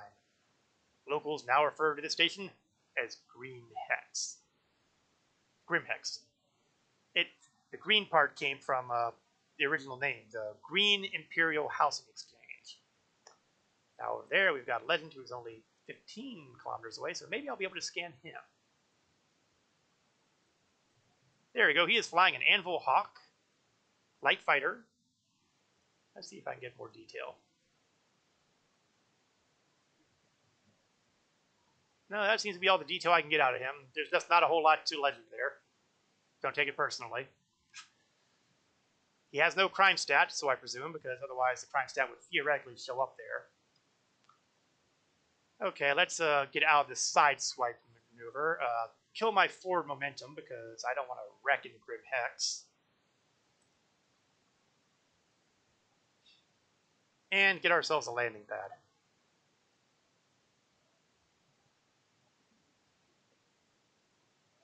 Alright, let's see.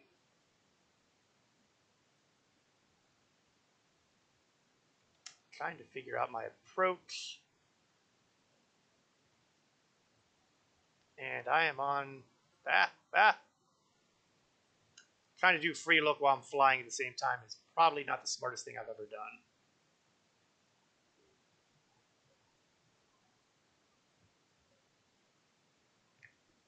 So if I recall correctly, on the other side of the asteroid will be the hangar bays for Hex. Now, incidentally, I think... Nope, I'm wrong. I thought that was maybe the window to the racing area. Oh, maybe that is over here. I think that might be where you can see out for the spaceship races, which are not in game yet, sadly. But, someday, someday, someday. If there was ever a word to describe Star Citizen, it would be someday. That said, they've done a pretty good job on making some days happen, so I maintain a cautious optimism.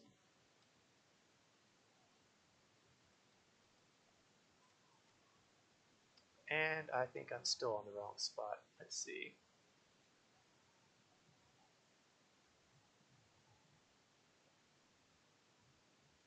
Didn't take my usual direction of approach to Grimhex, so I'm not 100% certain. Oh, okay, here we go. I think I'm nope. Nope, I'm wrong. Oh, collision alert. Let's maneuver.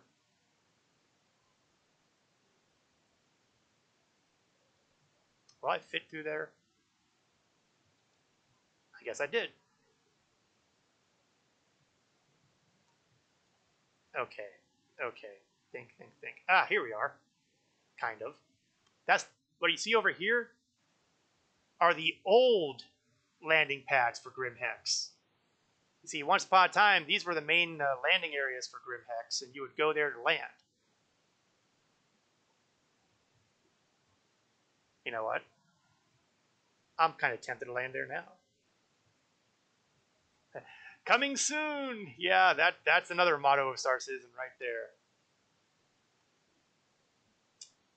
But for all that, they are still doing a reasonably good job on delivering.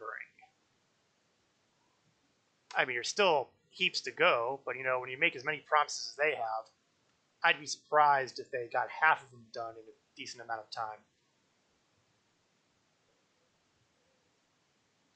In the meantime, I've managed to circle this asteroid in multiple ways, and just about all of them except the correct way.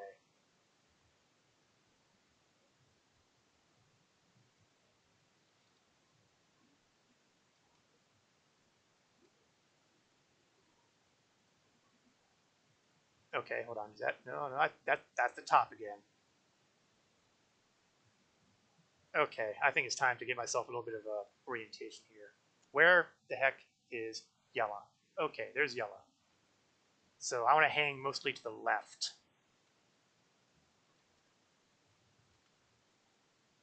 Because as I recall correctly, the hangar bays are literally on the opposite side of Yella. And there they are. And this is why it pays to pay attention. Drop the landing gear.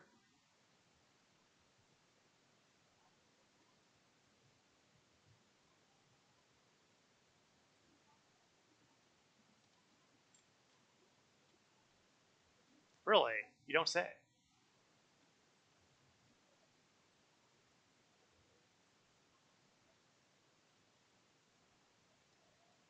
And here we are in that lovely, lovely environment. This is probably the second most classy ship ever to dock at Grimhex. I say second most because there is an 890 jump hangar here. Well, technically it's an extra large hangar, so the Reclaimer would also theoretically fit inside. However, I have rarely flown a Reclaimer. For starters, I would have to save up a lot more UEC, which could still happen. Heaven knows, as I'm filling up the smaller ships, those bigger ships start looking attractive.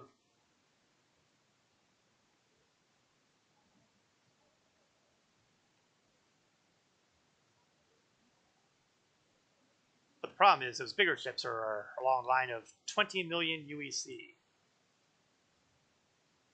It's a little pricey.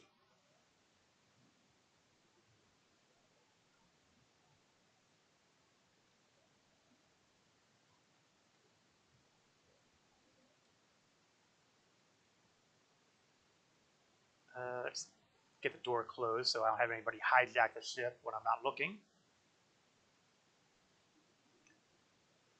Yes, you actually can steal a ship.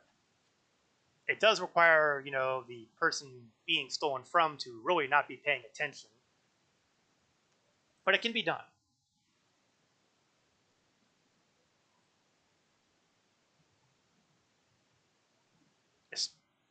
Especially if it has a elevator or a ramp, which I guess kind of covers everybody, doesn't it? Oh, there was Legend running for the hangar door. He must have seen me coming. Let's see. Let's take a quick peek and see. No, we still have no interdicted space stations yet, so we are still in the bleh section of the Nine Tails lockdown. Grumble, grumble, grumble. Let's store the 600i, shall we?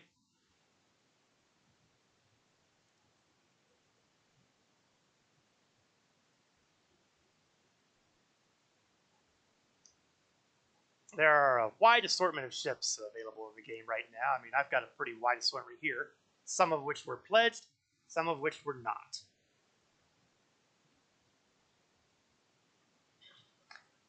But probably more of them were pledged.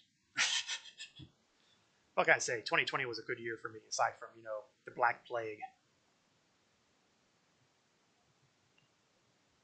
Now, I'm not entirely sure which ship would be suitable for a decent bit of bounty hunting. So I'm going to step back here and take a look at my available targets.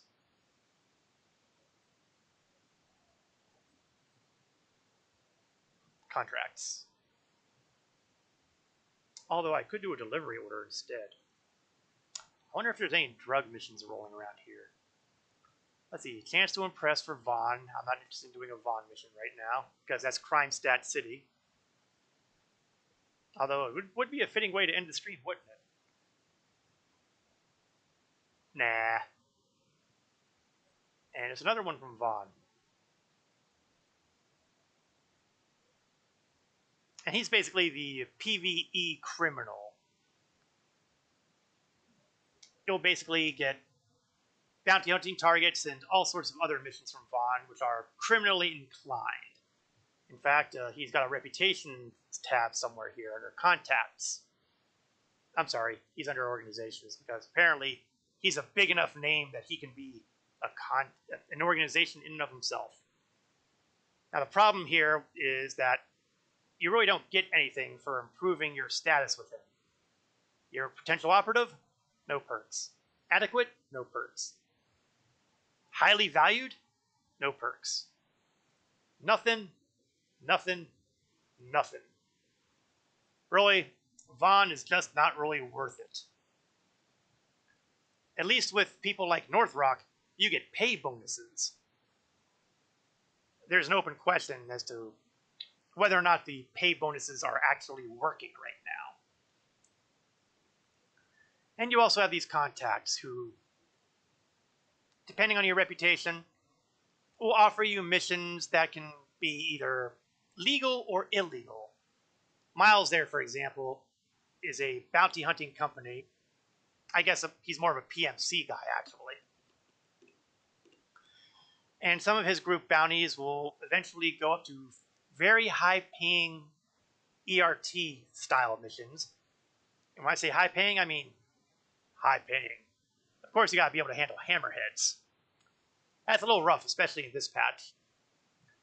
Whereas Tisha Pacheco, otherwise known as Twitch, she will occasionally give you more criminal activities, including prison breaks on a prison transport, which will usually give you crime stat. Hurston will give you some missions. I think they're legal, but I'm not 100% sure. Clovis will give you missions that could be illegal if you do things wrong.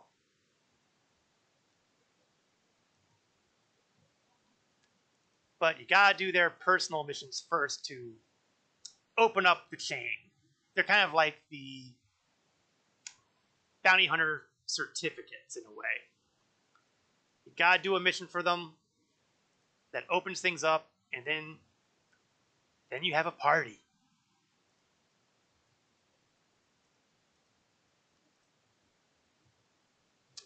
Claim dumpers. Oh, gee, all this time I didn't have call to arms. I'm a bad person. That's usually the first thing I do when I do a bounty hunting mission. I grab call to arms so I get paid. And I didn't do that. I was a bad bounty hunter. I hang my head in shame.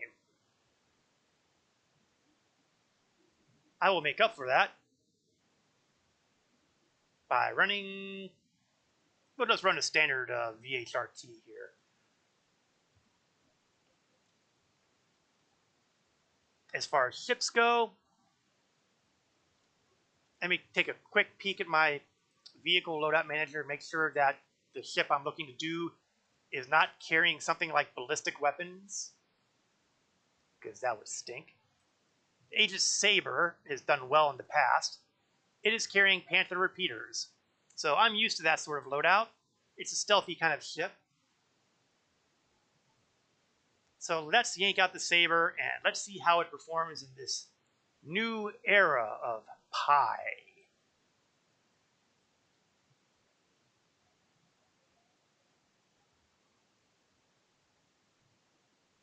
Give me my pie. Hangar 2. You know, everyone was, I was reading people complaining about the elevators, but the elevators are working nice for me. Just saying.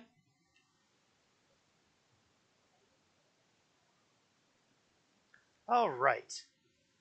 Aegis Saber.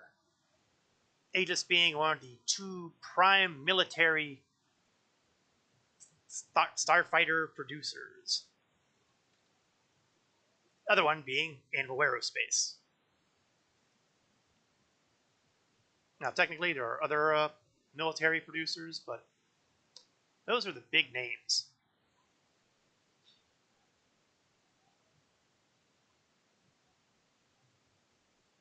All right. Let's open the doors. Oh, actually, let's set my target.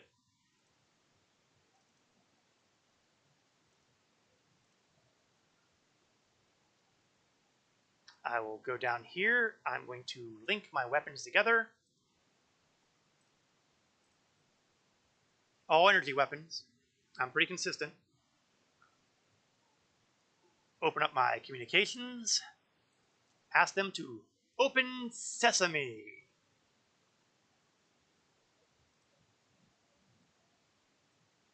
And for my heat, I'm going to suppress my IR. Theoretically, that will make me harder for the enemy to detect. I'm not 100% certain that actually works right now, but it makes me feel better.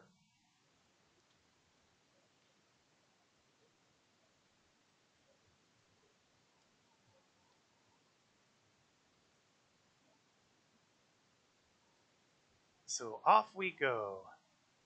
Maneuverability is not bad, all things considered. Ooh. Although I almost managed to paste myself into the side of an asteroid there, so clearly maybe there is a little bit of suffering going on here.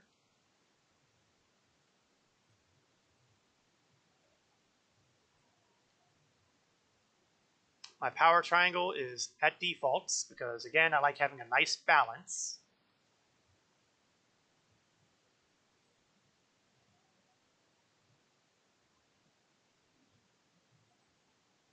And now the next step is to find the target. Unfortunately, I think I made a boo-boo, and I'm not actually tracking the bounty hunter target. Of course, maybe I don't have to anymore. I think he just found me.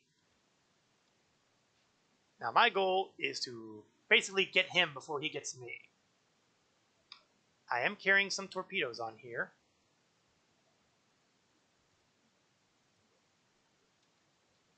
I can only fire 2 of them because I only have a limited amount of... Well, okay, they're missiles, not torpedoes. I should be exact.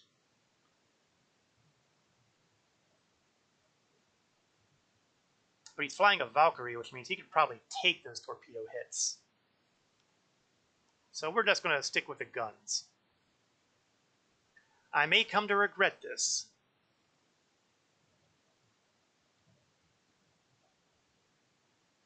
But hey, why not?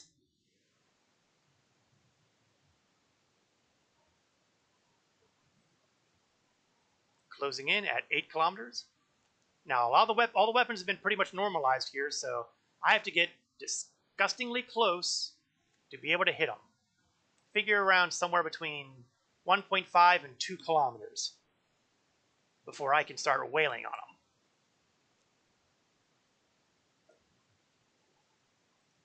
Now, as you can see, that was a short burst, and I was already out of the gunfire. So I've got to basically deal with short bursts with this entire fight.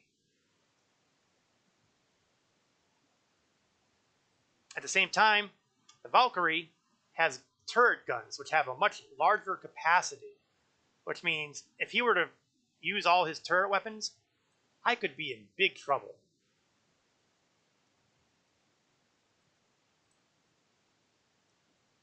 But so far, so good. So far, so good. I am outmaneuvering him because I'm a better, well, it's not so much I'm a better ship, but I'm a lighter ship.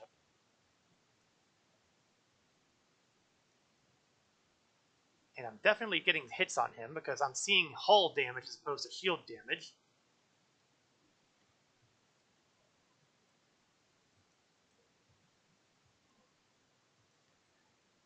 And that takes care of the Valkyrie. Let's get his friends, starting with that Hurricane.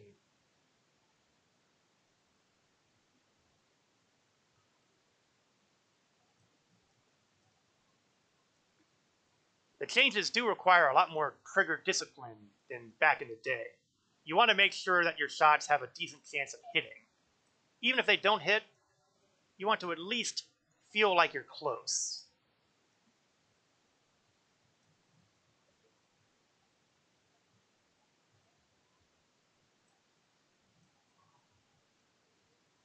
Unfortunately, the Hurricane is doing a much better job at taking the hits than the Valkyrie could, probably because I'm not landing as many hits. Smaller ships and all that. But it looks like he might be feeling it now.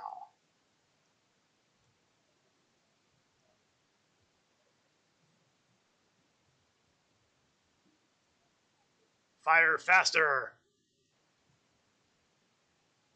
Now again, I could change up my power so I would recharge my lasers faster. But that would be at the cost of either my engines or my fuel. And well, not engines or my shields. Sorry, not fuel. And I value both of those far too much. And I was hoping that set would do him in, but it looks like he's going to hang in there a little longer.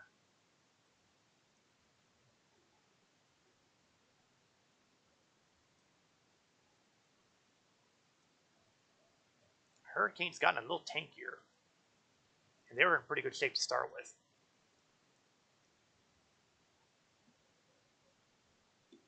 Okay, fine. Let's put a couple kicks into the weapons and... I mean, he's not having very good luck on hitting me, but... I'd prefer him to be dead so he doesn't have any more opportunities.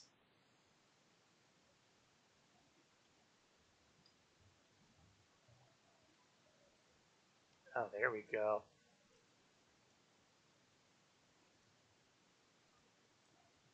And he's still kicking. There we go. And that leaves us with a Vanguard Warden, who hopefully will not be as much of a pain. Hope springs eternal, right?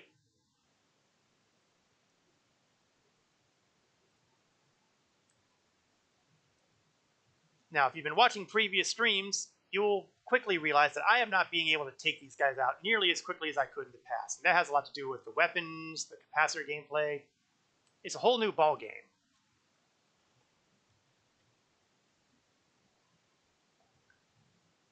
But bad guys are beat, and we are victorious. And that feels like as good a place as any to wrap things up for the afternoon. I hope you enjoyed the stream. Got to bump up a couple bounty certifications, fly around a few ships, see a little bit of Orison. Didn't get to do the Ninetales thing. I regret that, but, you know, it is what it is, right? But I hope it was still enjoyable nonetheless.